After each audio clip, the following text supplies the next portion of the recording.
"We have among us a seductress," the pastor declared, his voice booming.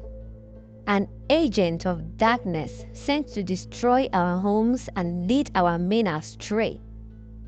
The congregation erupted in fervent prayers, shouting and gesticulating wildly. Pepeye sat frozen, her face burning with embarrassment as the pastor's gaze zeroed in on her. "You, the one with painted lips and the Jezebel dress, come forward for deliverance," he commanded.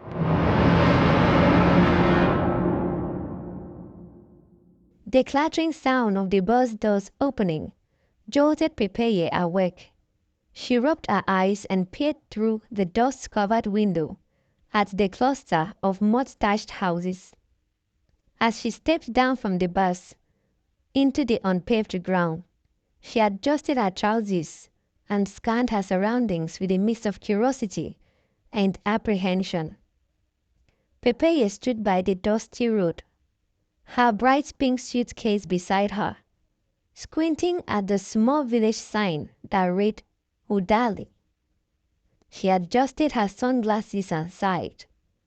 The heat was unbearable, and the only shade was under a nearby mango tree, where some goats lazily chewed on dry leaves. "This is it," she muttered to herself. "Welcome to the real village experience, Pepeye." The bus that brought her had disappeared in a cloud of dust, leaving her alone to take in her new surroundings. It was nothing like the bustling city she was used to. It was raw, quiet, and rustic. She took a deep breath and picked up her suitcase. Her city life was behind her. For the next 1 year, she was here to save her country through the NYSC program. "All right, Udali," she whispered under her breath, placing her hands on her hips with a dramatic flair. "Let's make this an adventure." Pepeye's assigned apartment was a small stuffy room in the school quarters. It contained a wooden bed, a table, and a kerosene stove. It wasn't what she was used to, but she smiled. "It's just for a year," she reminded herself, unpacking her things. The next day, Pepeye dressed in a short skirt and a sleeveless blouse, ready for her first day at school. The sun was blazing, and she thought her outfit was practical for the heat.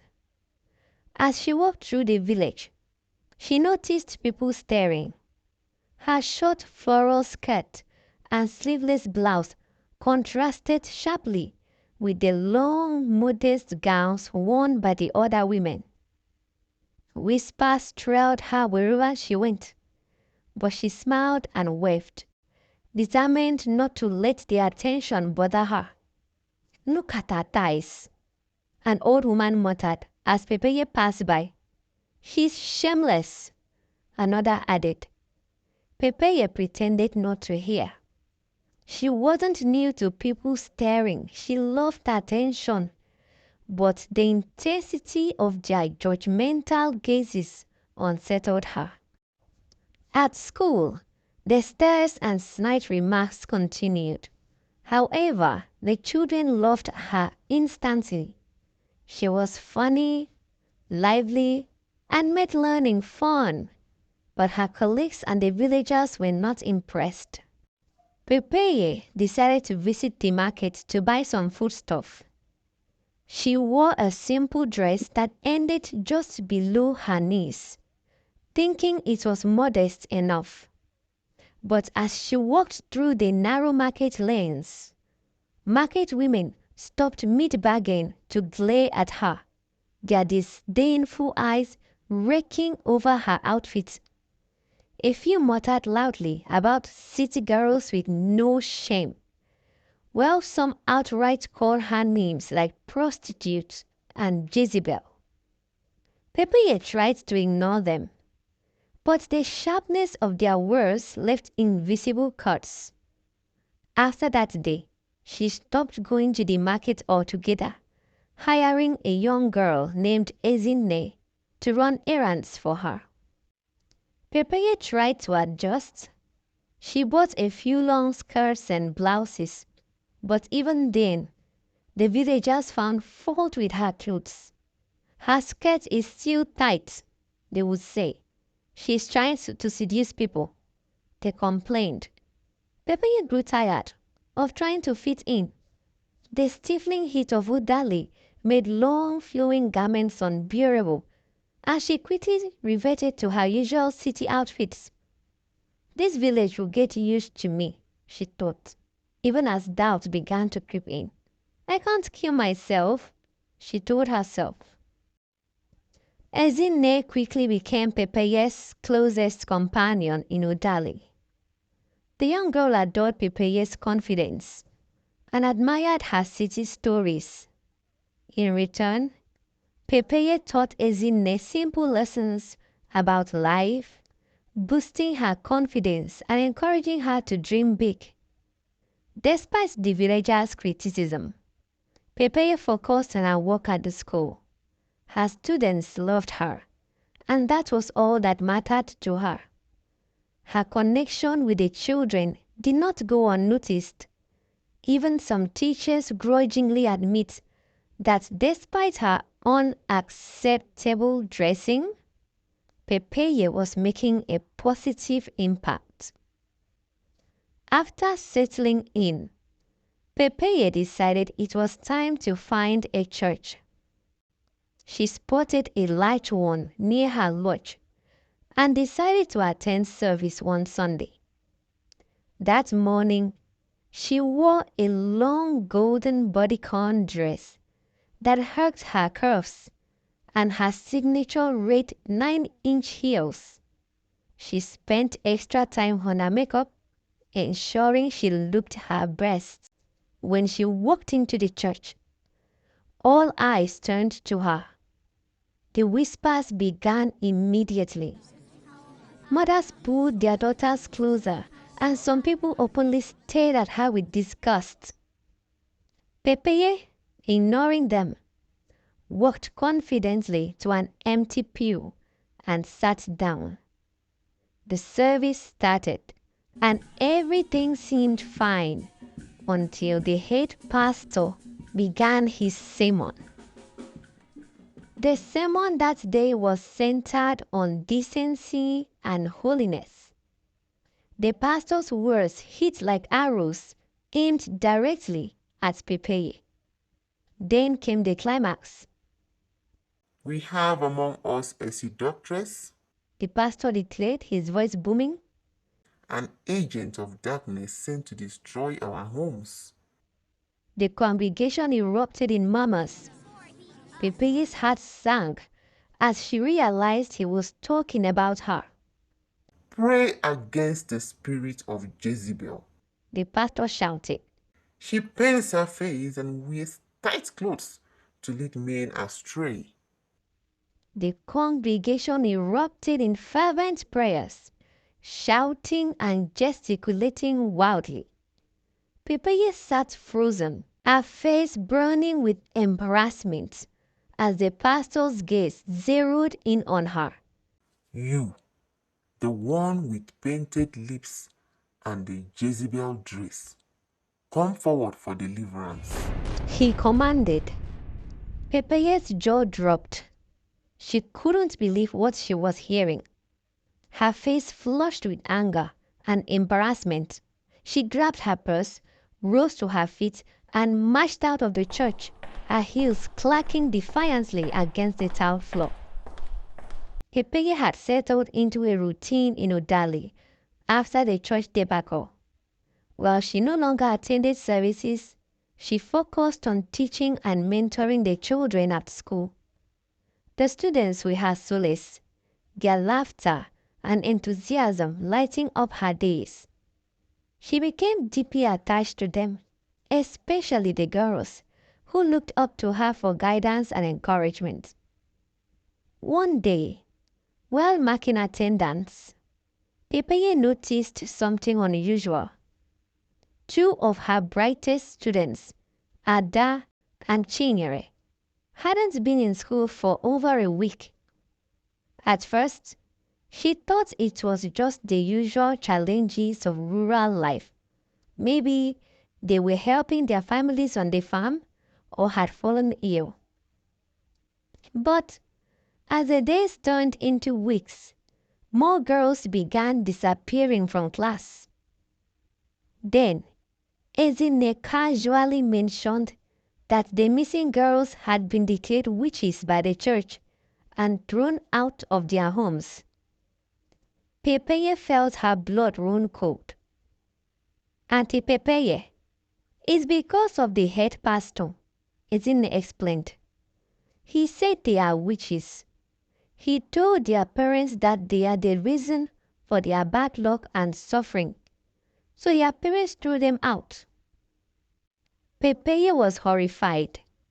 Thrown out? You mean these girls have nowhere to go? Ezinne nodded, her voice barely a whisper. They live around the market square now. People don't help them much. They beg for food, but some villagers say even touching them will bring curses. Pepeye's heart broke. That evening, she and Ezinne went to the market square. When they arrived, what she saw there haunted her. Her once vibrant students were now thin, dirty, and dressed in rags. One of them was rummaging through a pile of trash, pulling out scraps of food. Pepeye ran to them, tears streaming down her face. What happened to you? One of the girls, Ada, looked up, her voice barely a whisper. The pastor said we are witches. Our parents believed him and threw us out. Pepeye took the girls home, cleaned them up, and gave them food. The next day, whispers spread through Udali like wildfire. The villagers were outraged that Pepeye had taken in the girls. She's protecting witches, one man said angrily. Isn't this proof that she's an agent of darkness? A woman added. Pepeye ignored them, focusing instead on caring for the girls. Pepeye soon realized the depth of the head pastor's power over the villagers. He was seen as a spiritual authority whose word was law. No one questioned his accusations or sought proof. What kind of man calls children witches? Pepeye asked Ezinne one evening. Ezinne shrugged sadly. He says God shows him visions. No one dares to question him. If they do, he might call them witches too. Pepeye's anger boiled over. This isn't religion. This is manipulation and cruelty. These poor girls have done nothing wrong. Pepeye converted her small lodge into a safe haven for the outcast girls. She bought extra mattresses and shared her food with them. Despite the limited space, she made them feel at home. Pepeye also began teaching the girls privately, helping them catch up on lessons they had missed. She encouraged them to dream beyond Udali, to believe that they were more than the labels the villagers had placed on them. The villagers, however, grew more hostile. Mothers warned their children to stay away from Pepeye. The market women refused to sell her food. Some even threw stones at her lodge, shouting, "Witch protector!" Pepeye refused to back down. Let them talk, she told Ezinne. If I don't help these girls, who will? One night, as she sat with the girls under the moonlight, Ada asked, Auntie Pepeye, why are you helping us, even when everyone hates you for it? Pepeye smiled, brushing Ada's hair. Because it's the right thing to do. You are not witches. You are beautiful, smart, and strong, and I won't let anyone make you believe otherwise. The girls hugged her tightly, and for the first time in weeks, Pepeye felt a glimmer of hope. Slowly, some people began to notice her efforts. A few kind-hearted villagers started sneaking food to her lodge. This included the school's head teacher, Madame Teresa. She became Pepeye's secret ally, supplying her with whatever she needed to care for the girls. Though the majority still condemned her, Pepeye realized that change was possible, even in small steps. However, despite her efforts and the safety her quarters provided, the girls were often depressed. Ada in particular seemed haunted. She often screamed in her sleep, begging someone to stop. One evening, Pepeye led Ada to a quiet spot under a tree and gently coaxed her to talk. "You can tell me anything," she said. "I promise I'll protect you." After what felt like hours, Ada finally broke down. "He comes to me in my dreams," she sobbed. "The pastor, he did things to me." Pepeye's heart stopped. "What things, Ada?" Ada hesitated. A cold shiver ran through Pepeye. "What does he do in your dreams?" she asked again. Ada hesitated again, her voice trembling, as she finally replied, "He tries to do it to me again, like before." Pepeye's chest tightened as she asked, "Ada, what did he do to you before? Please, tell me." Ada began to sob quietly, her fragile body shaking. Pepeye put an arm around her, holding her close as the words spilled out in broken pieces. "It was when I went to his house to clean," Ada said, her voice heavy with pain. "We are sent there sometimes, to help him and his wife with chores." Pepeye nodded, recalling how it was customary in the church to send young girls to the pastor's house to assist with domestic work. "We fetched water, firewood, we sweep and wash. Sometimes we help cook," Ada continued. "When we are done, we all leave. But sometimes he tells one of us to stay back for special prayers." Pepeye's stomach churned. "And when he asked you to stay?" Ada's voice cracked as she recounted the horrifying details. "He took me to a dark room. He said I needed deliverance. He forced himself on me. I begged him to stop, but he didn't. And when it was over, he said I couldn't tell anyone.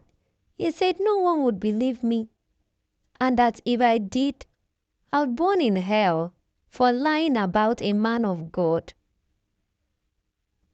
Pepeye could barely breathe. Her hands balled into fists as Ada continued. "A few days later," Ada said, "he called me out in church. He said I was a witch, that I was the reason my parents were poor. My parents believed him. They threw me out. Everyone did." Ada's voice trailed off into sobs, and Pepeye pulled her into a tight hug, her own tears streaming down her face. As Ada's words replayed in her mind, Pepeye felt a wave of nausea. She finally understood why the girls were so withdrawn, why they were plagued with fear and sadness. Ada's restless nights weren't just bad dreams. They were flashbacks, her mind reliving the trauma of the pastor's abuse. And if Ada had suffered this fate, it likely meant the other girls had too. The depression, the fear, their reluctance to speak, it all pointed to the same dark truth. Pepeye realized she wasn't just caring for abandoned children. She was caring for victims of unspeakable abuse. The realization made her blood boil. The man who preached fire and brimstone, who condemned her as a Jezebel, who labeled innocent girls as witches, he was a predator hiding behind the cloak of holiness. That night, Pepeye called all the girls together. She didn't push them to talk, but reassured them of her love and protection. She suspected the others had similar stories, and she wanted them to know they could share when they were ready. As she lay awake later that night, Pepeye's mind raced with plans. She couldn't let the pastor get away with this, but she knew exposing him would be dangerous. The villagers worshipped him. They would defend him at all costs. But Pepeye was not one to back down from a fight, especially not one as important as this. She decided that come what may, she would bring the pastor's crimes to light. For Ada, for the other girls, for every innocent child he had silenced with fear. The storm was coming, and Pepeye was ready to face it head on. Pepeye decided to get the head teacher involved. As Madame Teresa listened to Pepeye narrate the horrifying ordeal the girls had endured, her face was a mixture of rage and sorrow. "I've had my suspicions," Madame Teresa admitted, her voice trembling with fear. "That man has always been too comfortable around young girls. But this is worse than I ever imagined." "We can't confront him without proof," she said. "The villagers won't believe us. But if we catch him in the act, they'll have no choice." Together they devised a plan. Madame Teresa recruited a group of trustworthy boys from the village to help. On the next cleaning day, the boys hid near the pastor's house, waiting for their moment.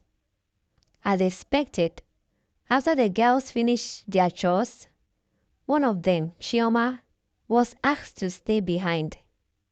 The boys waited until everywhere was quiet. Then they crept toward the house. They moved carefully, checking every room until they reached the darker, quieter part of the building. The pastor's house was eerily quiet. Then, from a dark part of the house, they heard a muffled cry. As they moved toward the direction of the cry, they heard Chioma pleading from behind a locked door. "Please don't do this. Let me go." Chioma's plea was heartbreaking. Fueled by fury, the boys pounded on the door. "Open up now," one of them shouted. The pastor hesitated, but knew he was cornered. In a panic, he pulled up his trousers and opened the door reluctantly.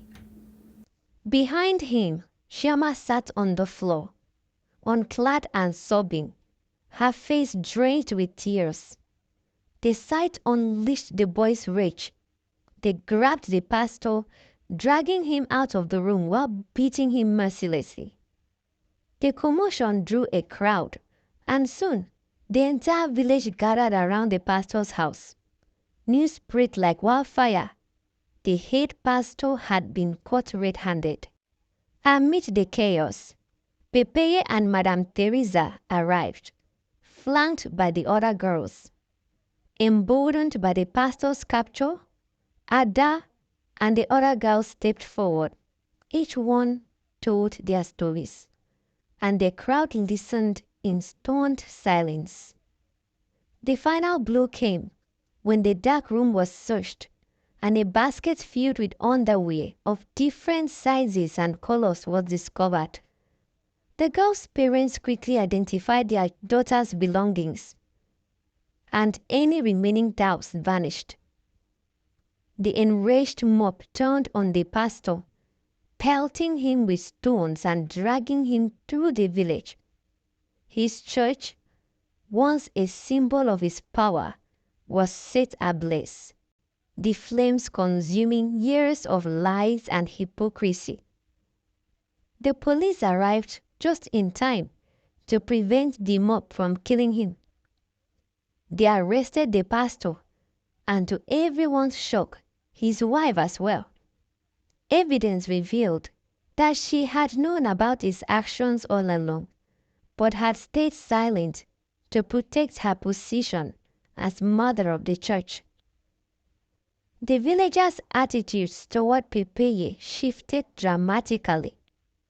The woman they had scorned as a Jezebel had saved their daughters and exposed the real agent of darkness in their midst. They came to her in droves, apologizing for their judgment and thanking her for her courage. When it was time for Pepeye to leave Udali, the entire village gathered to bid her farewell.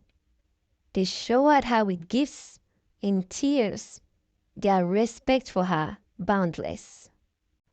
As the bus pulled away, Pepeye looked out at the villagers, now waving and smiling. She had come to Udali as an outcast, but she left as a hero whose name would never be forgotten.